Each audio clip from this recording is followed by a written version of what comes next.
Assalamualaikum warahmatullahi wabarakatuh. Selamat pagi rekan-rekan dan juga Ibu Vince selaku dosen pengampu mata kuliah Matematika Ekonomi dan Bisnis.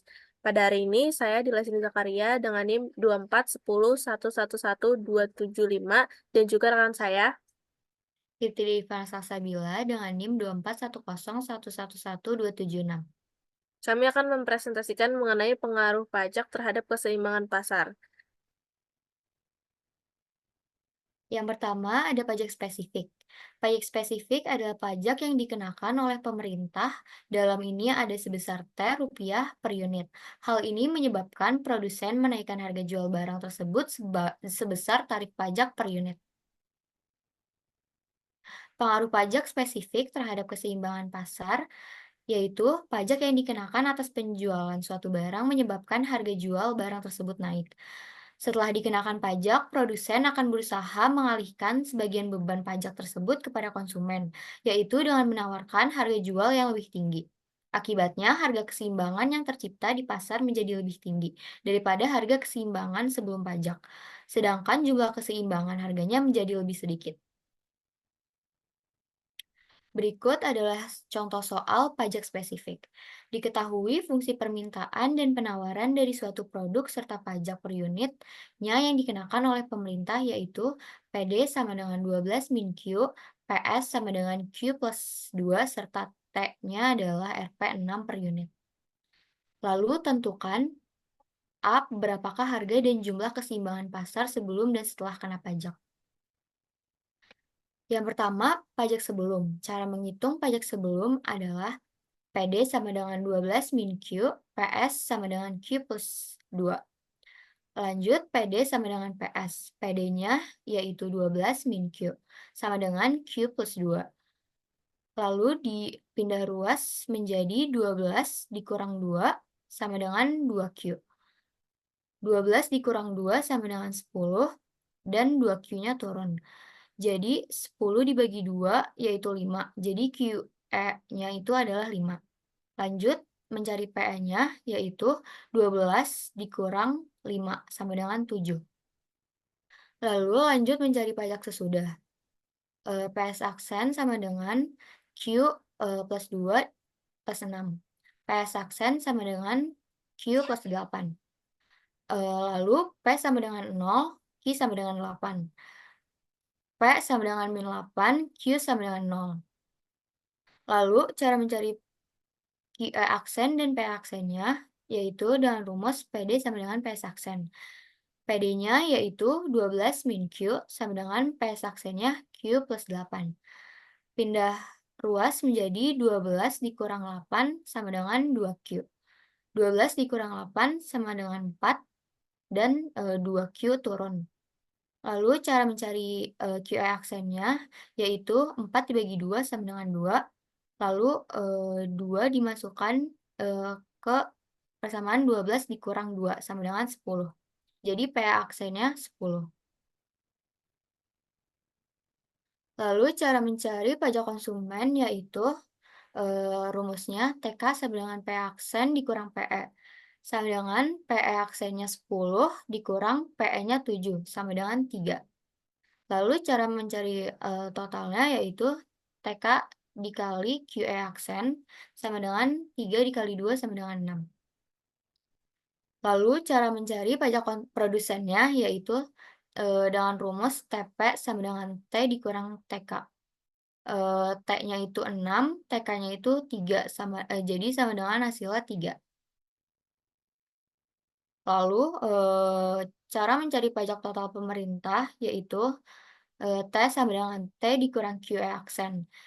T-nya itu 6 dikali QE aksennya itu 2. Jadi dapat hasilnya 12.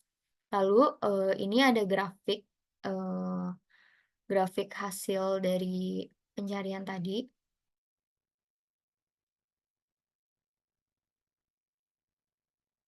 Selanjutnya Se mengenai pajak proporsional.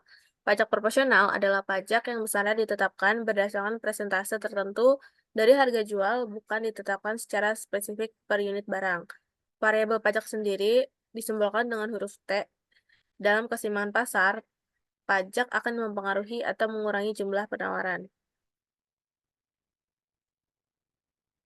Berikut contoh soalnya. Diketahui fungsi permintaan dan penawaran dari suatu produk serta pajak per unitnya yang dikenakan pemerintah yaitu PD sama dengan 12 min Q dan PS sama dengan Q plus 2 serta T sama dengan 25%.